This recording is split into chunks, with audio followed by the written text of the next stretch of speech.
귀한 자리 불러주시고 세워주신 하나님께 감사드리고 또 말씀을 나눌 수 있는 영광을 주신 하나님께 감사를 드립니다. 새벽을 깨우고 말씀의 은혜를 사모하며 모이신 여러분 모두에게 풍성하신 하나님의 은혜가 함께 하시기를 주님의 이름으로 축복합니다.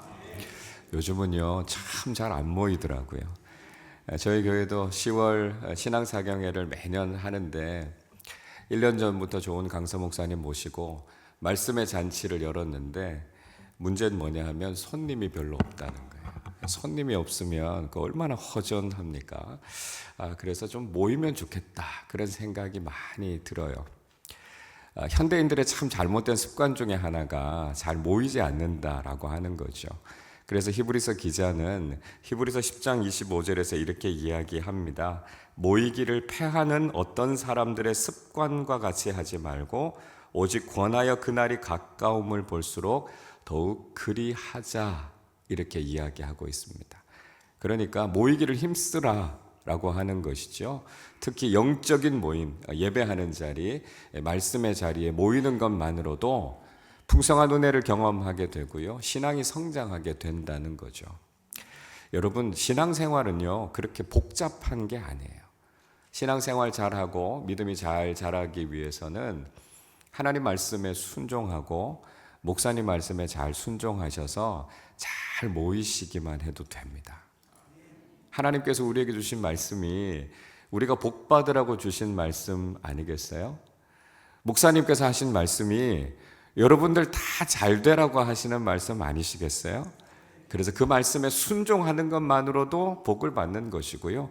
그 말씀에 순종하는 것만으로도 우리의 믿음은 자라가게 됩니다. 늘 하나님의 말씀에 순종하시고 목사님과 함께 귀하고 거룩한 교회를 잘 세워가시는 우리 행신 임마누엘 교회 모든 성도님들 되시기를 주님의 이름으로 축복합니다. 우리 이덕만 목사님 제가 교제한 시간이 그렇게 길지 않지만 목사님 뵐 때마다 그런 생각이 들어요. 참 영성이 깊으신 분이시구나. 참 따뜻한 분이시구나. 제가 뵐 때마다 느낍니다. 저보단 여러분들이 더 잘 아시잖아요. 우리 하매노회에서 우리 목사님의 영성, 리더십 그 부분에 대해서 높이 인정하시기 때문에 노회장으로 세워주신 것 아닙니까? 한 교회를 책임지고 목회하시는 것도 참 어려운데 노회를 이끌어 가신다라고 하는 일이 얼마나 힘드시겠어요. 여러분들이 기도해 주시지 않고 여러분들이 아낌없이 우리 목사님 사랑해 주시고 도와주시지 않으면 이 중책을 감당할 수 없습니다.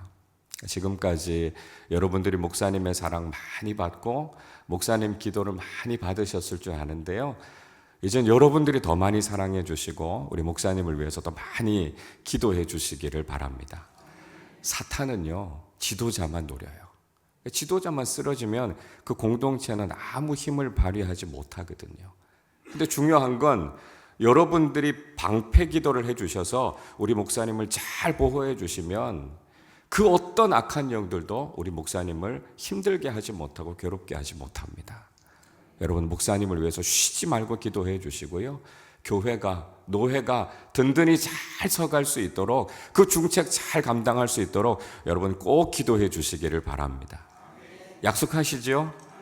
제가 가끔 목사님께 전화드려서 여쭤볼 겁니다. 잘하고 계시는지. 여러분 우리 귀하신 목사님 또 우리 든든한 교우들과 함께 우리 행신 임마누엘 교회가 놀라운 영적인 부흥을 경험하시기를 주님의 이름으로 축복합니다.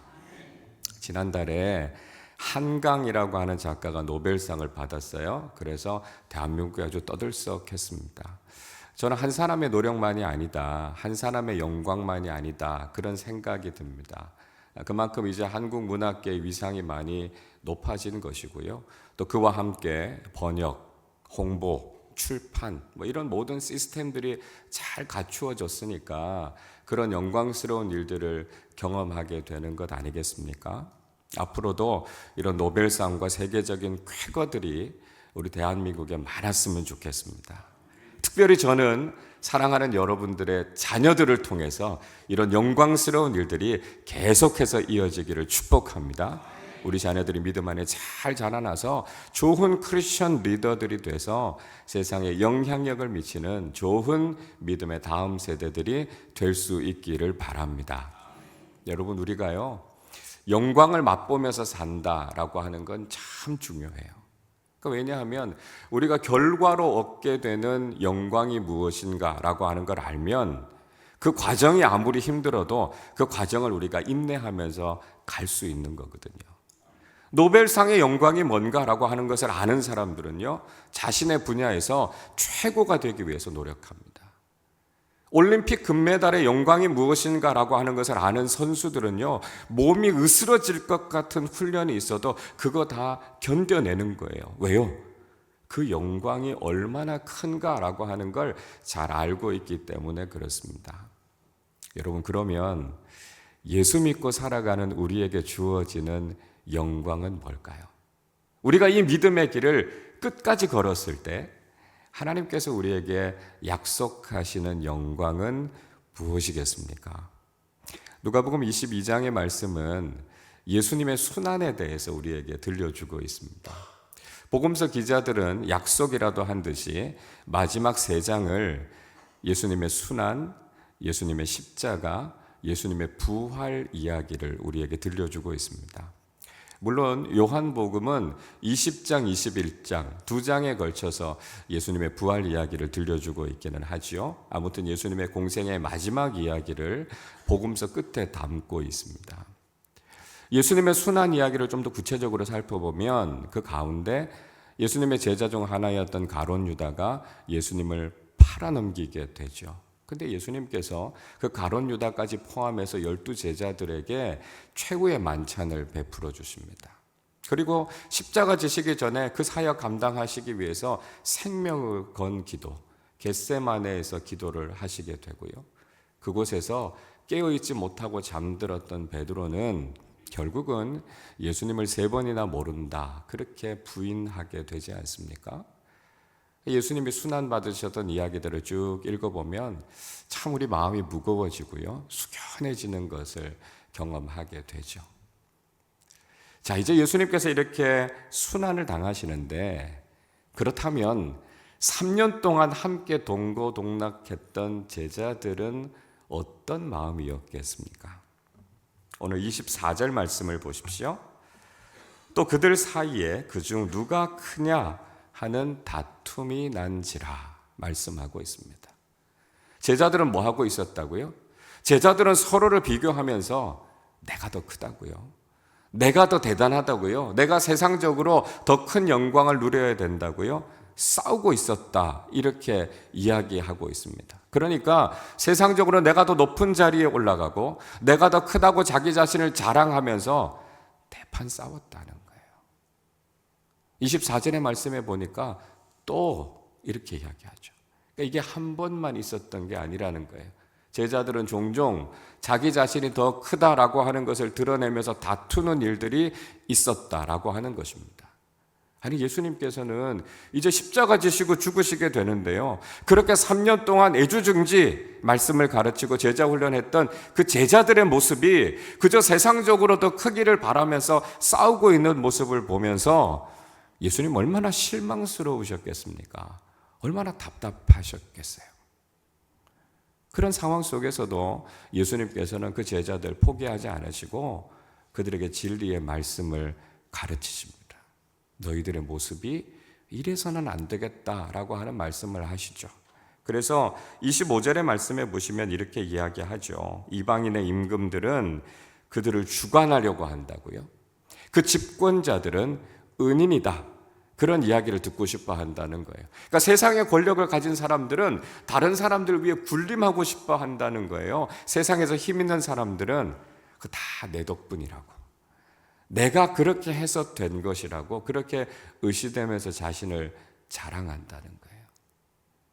세상 사람들은 그렇지만 예수님의 제자들은 적어도 그렇게 살아서는 안 된다 하는 것을 말씀하고 계시는 것이죠. 자, 우리 26절 말씀을 한번 같이 읽어보도록 하겠습니다. 너희는 그렇지 않을지니 너희 중에 큰 자는 젊은 자와 같고 다스리는 자는 섬기는 자와 같을지니라. 너희는 그렇지 않을지니 무슨 이야기입니까? 세상의 리더십과 크리스천 리더십은 달라야 된다는 것입니다.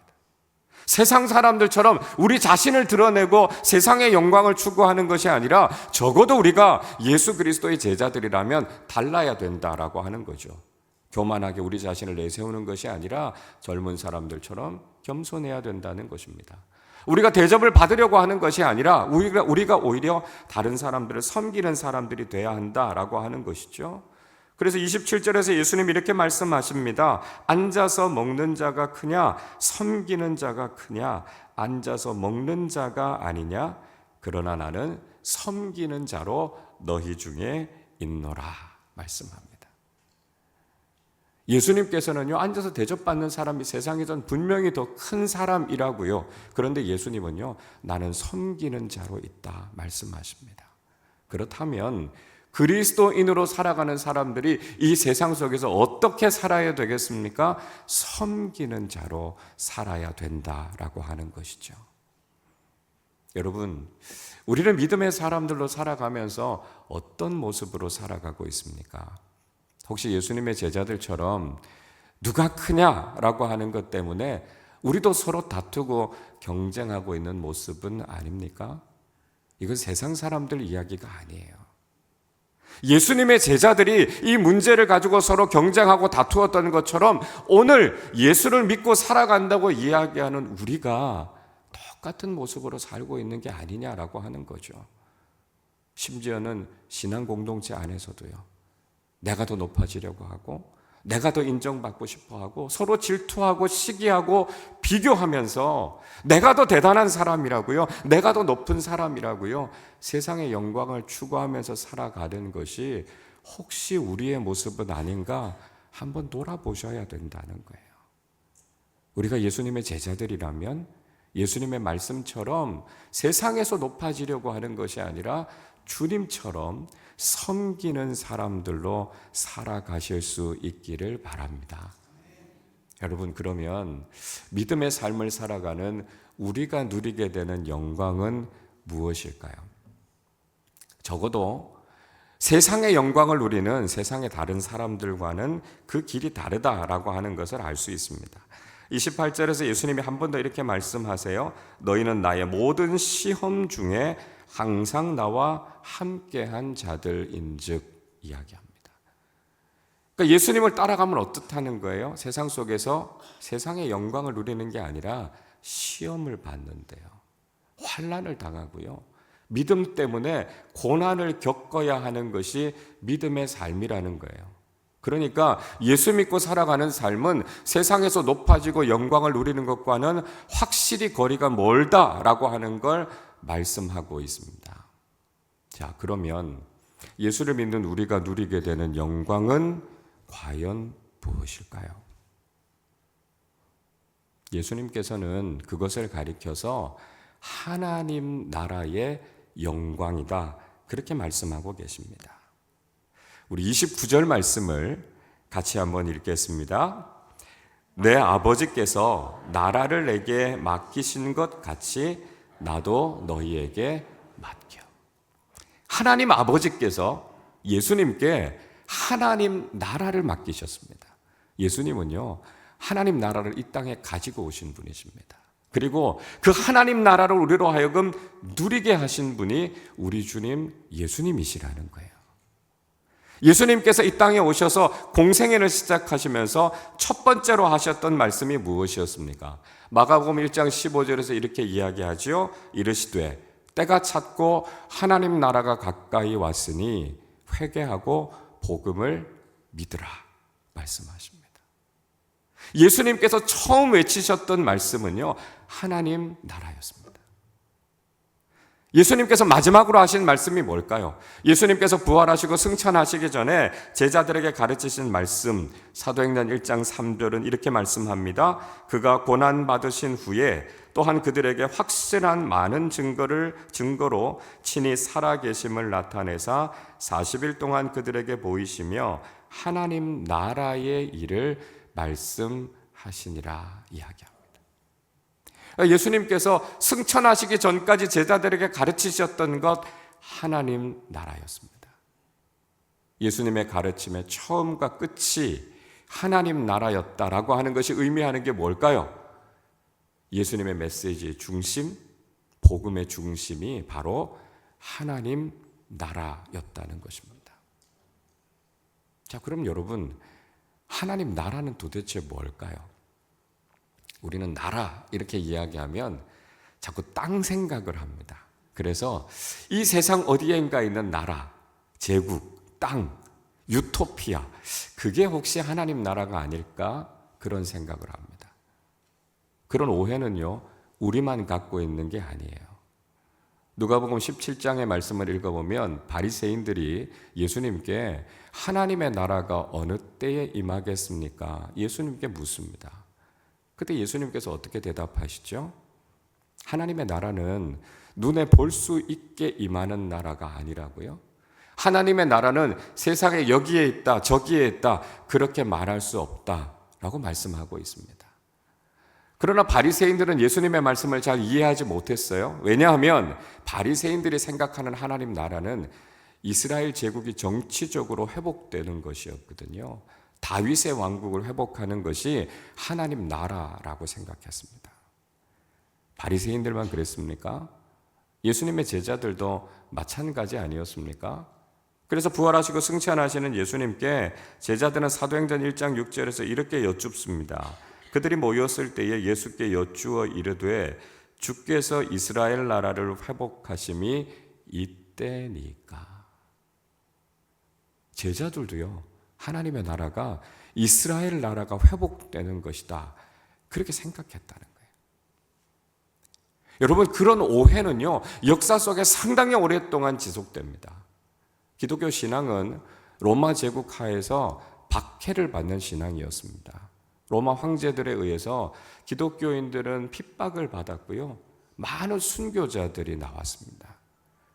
그런데 주 313년에 로마의 황제였던 콘스탄티누스 1세가 기독교를 로마의 국교로 공인하면서 기독교는 박해받는 종교에서 제국의 종교가 됐습니다.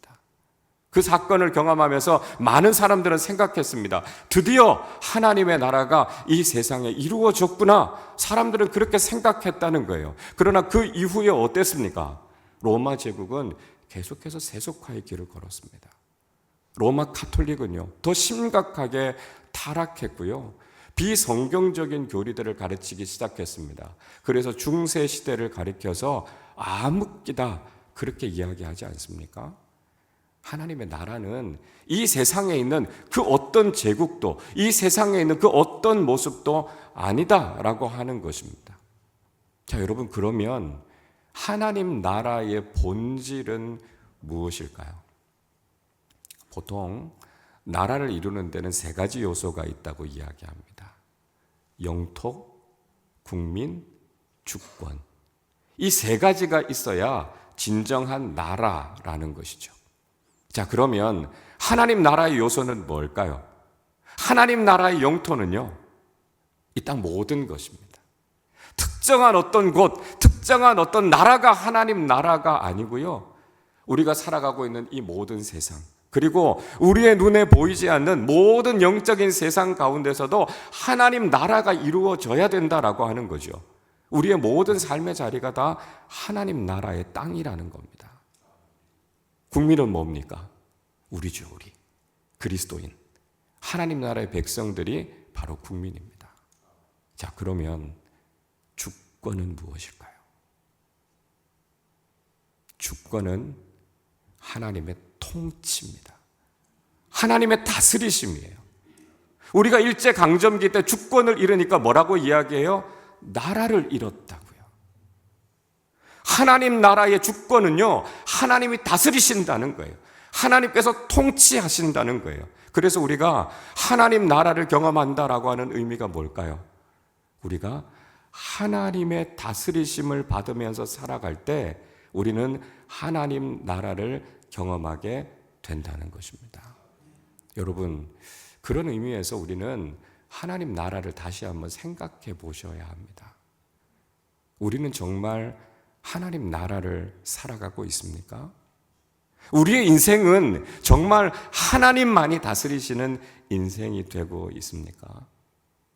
안타까운 것은요, 적지 않은 그리스도인들이 하나님의 다스리심을 받기보다 다른 것들의 다스림을 받는 사람들이 있다는 거예요. 어떤 사람들은 돈의 다스림을 받습니다. 물질의 신인 맘몬을 하나님처럼 섬기면서 물질의 주인이신 분이 하나님이시다라고 하는 걸 인정하지 않아요. 그래서 물질 때문에, 돈을 사랑하는 마음 때문에 때로는 사람도 버리고요, 하나님도 등져버리고 맙니다. 어떤 사람들은 권력의 다스림을 받는 사람들이 있어요. 크리스천 정치인들 가운데도 그 정치 권력을 얻기 위해서 자신의 신앙을 타협해버리는 사람들이 있습니다. 어떤 경우는 그리스도인들조차도 점을 치는 사람들이 그렇게 많다 그래요. 여러분, 그 사람들은 하나님의 다스림을 받는 사람들이 아닙니다. 귀신이 다스리는 사람들이다라고 하는 거죠. 적어도 우리가 하나님 나라를 살아간다라고 하는 것은 하나님만이 다스리신다라고 하는 이 믿음의 고백을 가지고 살아간다는 것을 의미한다는 것이죠. 예수님께서 우리에게 주기도문을 가르쳐 주시지 않으셨습니까? 마태복음 6장 10절에서 이렇게 말씀하지요. 나라가 임하시오며 뜻이 하늘에서 이루어진 것 같이 땅에서도 이루어지이다. 예수님께서 우리에게 주기도문을 가르쳐 주시면서 하나님 나라를 위해서 기도하라 말씀하셨습니다. 자, 이 기도를 우리가 하나님의 통치라고 하는 관점에서 이해한다면 어떤 기도일까요? 이런 기도라는 거예요. 하나님 한 분 이외에 세상의 그 어떤 다른 것도 저를 다스리지 않게 해 주십시오. 이 기도가 하나님 나라를 구하는 기도입니다. 여러분, 정말 하나님만이 여러분을 다스리시는 삶을 살고 계십니까? 혹시 돈이, 권력이, 명예가, 때로는 그 알량한 자존심이 우리를 다스리는 삶을 살고 있지 않습니까? 만약에 그렇다면 우리는 이 주기도문도 제대로 고백하지 못하는 신앙이라는 거예요. 주기도문, 주일학교 때부터 다 배우셨다고요? 이 주기도문 기본적인 것이라고요? 아닙니다, 여러분. 우리가 이 주기도문을 수천 번, 수만 번 암송한다 할지라도 하나님만이 내 인생을 다스리시지 않으면 우리는 이 주기도문에도 미치지 못하는 신앙이다라고 하는 것을 알아야 된다는 것이죠. 하나님 나라라고 하는 것은 바로 하나님만이 나를 다스리신다라고 하는 믿음의 고백을 가지고 그렇게 살아가는 사람들에게서 경험되어지는 나라라는 것입니다. 자, 그러면 하나님 나라를 구하면서 믿음의 길을 걸어가고 있는 우리가 누리게 될 영광이 무엇이겠습니까? 오늘 제가 이 말씀만 드리고 설교를 마치려고 합니다. 30절 말씀 우리 같이 읽겠습니다. 너희로 내 나라에 있어 내 상에서 먹고 마시며 또는 보좌에 앉아 이스라엘 12지파를 다스리게 하려 하노라. 아멘. 예수님께서 제자들에게 너희가 내 나라에 있을 것이다 그렇게 말씀하고 있습니다. 나라에 있다는 뜻이 뭘까요? 우리가 하나님 나라에 있다는 뜻이 뭘까요? 우리 그저 죽어서 천국 간다 그 뜻을 이야기하는 것만이 아닙니다. 말씀드린 것처럼 우리가 이 땅을 살아가는 동안 하나님의 다스리심을 받으며 살아가면 우리는 이 땅에서도 하나님 나라를 맛보면서 살아간다는 거예요. 세상이 줄 수 없는 기쁨과 평안을 우리는 이 땅에서도 맛보면서 살아가죠. 그리고 우리가 육신의 죽음을 경험하고 난 이후에 우리는 영원한 하나님 나라에서 그 나라가 완성되는 것을 경험하게 된다는 것이죠. 이게 우리에게 주시기 원하시는 영광이라는 것입니다. 하나님 나라가 얼마나 좋은 곳입니까? 얼마나 풍요로운 곳입니까? 얼마나 아름다운 곳입니까? 간혹 우리가 천국에 대해서 좀 오해할 때가 있어요. 천국 가면 예배만 드린다 그러니까요. 찬양만 한다 그러니까요. 천국이 너무 지루한 곳 아닌가? 이런 생각을 하기가 쉽습니다. 그래서 예수를 믿으면서도 최대한 이 세상에서 오래 살고 천국은 좀 늦게 갔으면 좋겠다. 이렇게 생각하시는 분들이 있어요. 여러분, 그러나 이런 생각은 마귀가 주는 속임수라는 걸 알아야 합니다. 천국은 어떤 곳입니까? 잔치자리예요. 예수님께서 천국을 비유하실 때 가장 많이 하신 비유는요, 천국은 잔치라는 거예요. 천국은 그런 풍성함이 있습니다. 여러분, 천국에 가서도요, 우리가 먹는 즐거움을 느낄 겁니다. 뭘 보면 알 수 있습니까? 부활하신 예수님께서 음식을 드셨잖아요. 요한계시록 22장의 말씀을 읽어보면 천국에 생명나무 열매들이 달려 있어서요, 그 열매를 먹으면서 우리가 영생을 누리게 된다, 이렇게 이야기하고 있습니다. 천국에서 우리가 먹는 즐거움을 느끼지 못할까 봐 여러분 아쉬워하지 마세요. 천국은요, 우리가 이 세상에서 도저히 맛보지 못한 그 진귀한 것들을 먹으면서 그 기쁨과 풍성함을 누리면서 살 겁니다. 여러분, 우리가 이 세상에서도요, 맛집 찾기 위해서 여러분 몇 시간씩 가시잖아요. 줄을 서서라도 그 음식 먹으려고 하지 않습니까? 그런데 이 세상에서 맛볼 수 없는 그 풍요롭고 그 맛있는 음식들을 하나님 나라에서 먹으면서 우리는 영원한 생명을 즐길 겁니다. 천국이 또 얼마나 아름다운 곳일까요? 우리가 좋은 경치를 보기 위해서 여행 가는 거 좋아하죠. 제가 미국에서 공부할 때 창조과학 탐사 여행을 한번 간 적이 있습니다.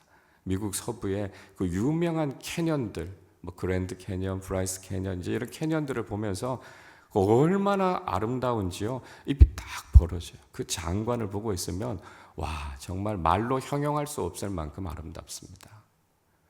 근데 저희를 인솔하셨던 선교사님께서 그런 말씀을 하셨어요. 여러분, 깨진 것도 이렇게 아름다운데 원래의 것은 얼마나 아름답겠습니까? 여러분, 이게 무슨 이야기일까요? 우리가 보는 그 아름다운 광경들은요, 창조의 원형이 아니에요. 인간이 타락하면서 땅도 저주를 받았다고요? 그래서 그건 깨진 파편을 보는 거예요. 근데 깨진 파편을 보면서도 우리가 정말 아름답다 감탄한다면, 천국에 있는 원래의 모습을 본다면 여러분 얼마나 아름답겠습니까? 그러니까 그 좋은 경치 보시겠다고 주일 예배 빠지시고 여행 가지 마시고요. 하나님 앞에 나와서 예배하시고 하나님의 일을 위해서 헌금하시기를 바랍니다. 세상의 것들 즐기기 위해서 여러분의 시간과 물질을 허비하지 마시고요. 정말 가치 있는 하나님의 일을 위해서 여러분의 인생을 드리실 수 있기를 바랍니다. 주님께서 약속하신 하나님 나라의 영광이 바로 이거라는 거예요. 더 나아가서 주님께서 한 가지 더 말씀하십니다. 믿음의 길을 걸어가는 사람들에게 하나님께서는요, 하나님 나라의 보좌에서 영원히 다스리게 하시겠다 말씀하셨습니다. 이 보좌라고 하는 말은 의자인데요, 1인용 의자가 아닙니다. 여러분이 앉아 계시는 것 같은 아주 긴 장의자를 이야기합니다. 하나님께서 그 가운데 앉아 계실 것이고요, 예수님께서 그 옆에 서 계실 겁니다. 그리고 믿음의 길, 사명의 길을 끝까지 걸었던 우리가 그 자리에 함께 앉아 있을 거예요. 그리고 이스라엘의 12지파를 다스리는 정말 존귀한 영광을 누리게 하시겠다 말씀하고 있습니다. 이걸 가리켜서 보좌의 복음이다, 그렇게 이야기합니다. 여러분, 우리가 누군가를 다스린다라고 하는 것이 얼마나 귀한 일입니까? 세상에서도요, 그 다스리는 위치에 올라가기 위해서 사람들이 얼마나 애쓰고 노력합니까? 대통령이 되는 것, 국회의원이 되는 것 너무 중요하잖아요. 그래서 그 일을 위해서 자기의 모든 걸 다 쏟아놓지 않습니까? 자신의 삶을 거기에다 걸지 않습니까? 그래 봐야 임기는 4년, 5년입니다. 그저 몇 해 다스리는 그 자리에 올라가기 위해서 자신의 모든 인생을 건다면 하나님 나라에서 하나님과 함께 영광스럽게 다스리는 그 특권을 누리기 위해서 우리 인생을 다 걸어야 하는 것 마땅하지 않겠습니까? 우리가 그 하나님 나라의 영광을 아는 사람들이 세상의 영광에 우리의 마음을 빼앗기겠습니까? 이 땅에 믿음으로 살아가면서 우리는 하늘 소망을 가지면서 살아가는 사람들이 되어야 하지 않겠습니까?